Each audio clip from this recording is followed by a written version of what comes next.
anti-gun before I shot because there was that fear of the unknown. And that's the thing is, I've taken so many women out to shoot an AR-15 and their eyes kind of light up after they try it and they go, that's a lot easier than I thought. And I love seeing that aha moment. That was one of the women from Night of the Saint, a new competition. Man, I can't speak sometimes. I don't know why y'all have me here. It's a new competition that's just for women and just for ARs. Joining us from Springfield to tell us more is Stephanie Reese. And Stephanie, I'm trying to figure out why I wasn't invited to the all-women AR-15 shoot. I know, right? Next time we'll get you involved. Yeah, let's do that because, and I just might sort of kind of identify as a woman for the time being. Yeah, there you go. Exactly. It's all very fluid. Yeah. All right. So while I'm pissing off a certain segment of the population right now, tell us about the Night of the Saint. So actually, the Night of the Saint kind of started with our introduction to the AR-15 platform. When we decided to make an AR, it was really Springfield's first introduction into a new platform in quite some time. Mm-hmm. We had our rifles, we had our 1911s, we had our polymers, which kind of started at the beginning of the 2000s. And then really up until 2016, we had just been doing enhancements on markets we were already currently involved within. So when we launched the Saint, we decided that this was really an opportunity to embrace the fact that we were really trying to do something new. So that ranged from everything to what you see in our Defend Your Legacy campaign, the rebranding of our marketing materials, all the way to Night of the Saint, which kind of was actually born out of the thought process behind this, trying to bring something new to the table. And we really started thinking about the fact that this is also an opportunity to contribute to a much broader and more important conversation about the Second Amendment in general, contemporary firearm owners, and really how the AR-15 is viewed in society. Gotcha. So yeah, I really love. I personally really love the concept. I enjoy the concept, especially the notion of kind of bridging the gap between the kind of more tactical-esque aspects of the shooting industry and then the kind of more civilian population. That's always been my background. That's where I've come from. I don't have a military background. And so I always looked at the AR and incorporated it into my life from the perspective of an urbanite. I called myself, coming out of the gate, the urban gun enthusiast. People thought that meant black. No, that means urban, in that I was from the city. People read. Anyway, so now with that being said, when did the competition begin, and then when did it end? So the girls actually, I think they came out about 3 weeks prior. They were getting some initial instruction. They were also involved in our marketing aspects, so they were doing some photo-related material for us too. So it was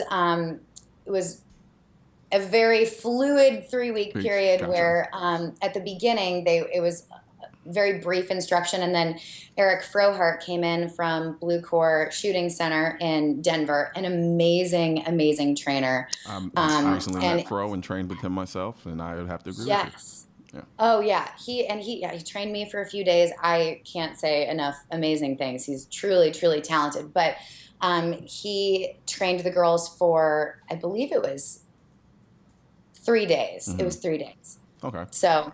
And so did all of the girls have an extensive background in shooting? Did they have no background in shooting? I mean, I saw a couple of faces I recognized, but what was the conceptually the kind of basis behind that? Well, we wanted to get a very diverse cross-section of the firearms market. So we had a few women in there who had a fair amount of shooting experience but wouldn't consider themselves experts or hadn't had any formal training before. We had one girl who had never even touched an AR before. We had a few girls who were actually very proficient with firearms and grown up around them their whole lives and compete. So we really wanted to bring a bunch of different elements to that. And with that being said, too, I think going back to what you said about it's really kind of bringing together a bunch of different audiences in the sense that if it were if it were 6 guys, I don't know if Yeah. it would have the same effect. I mean, people would probably Are still you be trying interested. to, are you trying to say women look better on camera than men do? Because I think that's a little Well, sexist. no, actually, I think it would. Granted, it may be true.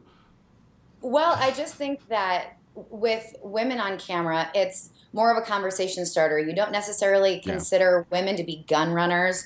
They're not going to be growing tactical beards. They're not the ones that you see Lord, at please, Jesus, don't. right, exactly. So I think the fact that, well, we went with women because it was a way to really drive home the idea that anyone can shoot an AR-15. And I think the AR-15 is so unfairly portrayed in such an aggressive light. And women aren't necessarily always considered aggressive. So we wanted to put it in a very new, the hands of a new demographic. African people, yeah. I think the juxtaposing of the stereotype of the AR with the inherent, I guess, I don't want to say softness, but, you know, just the femininity of women, so to speak, and putting that full front and center. I think that's awesome, especially considering the dialogue we've been hearing from a lot of people on the other side. I was just talking, had a conversation before you, where the notion and the idea of a woman should not be allowed to carry a gun temporarily if she has a restraining order against someone, because that gun might be taken away from her and used against her. You know, it's that type of thought process, that demeaning thought process that I think is, oddly enough, coming from a side that usually is supposed to be, you know, who dons themselves as the virtue signals of women's power, and yet their rhetoric with respect to firearm usage is anything but. And so, yeah, and I can't think of a better representation of the power of women than to throw them in the middle of nowhere, give them an AR, and say, "Here, compete against each other." So, and then do it effectively. So I think that's pretty awesome. Yeah, exactly. And that can even be tied back to the fact that we named our AR-15 the Saint. I mean, it's a force for good. We really wanted it to be portrayed in a positive light because it is a very practical tool when in the hands of a responsible firearms owner. Yep. Nope, absolutely, absolutely. Well, before we go, is there anything else going on at Springfield? Any secrets that you can kind of divulge? You're not very good at keeping me in the secret, Mill. You tend to like to keep those away from me. I'm kind of mad at you. I know. Well, I can say that the finale episode of Night of the Saint is coming out April 11th, so we're going to be announcing the winner then. And as we may have an introduction coming to the NRA show as well. Okay. So stay tuned for that, and So I think you won't. So you're just not going to tell me? Guessing a little bit. That's what I'm here for. All right. I'll let you make it. Now, before we go, can you tell people where they can go and watch The Night of the Saint? Absolutely. So you can watch it on defendyourlegacy.com, or you can go to Springfield Armory's YouTube page, and all the episodes are there. So you can either watch it in its full-length feature film form, which is about an hour and 6 minutes, or you can watch it in individual episodes if you're short on time, or you just want to catch a few minutes here and there. So awesome. Yeah. Well, thank you very much, Stephanie. It's always a pleasure. Thank you. And you enjoy your seance. Yes, great. I know the light very very seance-esque right now. Hey, no, I'm not mad at. No, I'm just messing with you. But no, thank you very much, and we look forward to having you again soon. All right, great. Thank you so much. All right, you have a good one. All right, and thanks for joining us today on CN Live. We'll be right back here tomorrow at 5 p.m. Eastern on NRA TV, and I hope you will too. I'm Colion Noir, and I'm out. Dang, y'all just gonna play the music.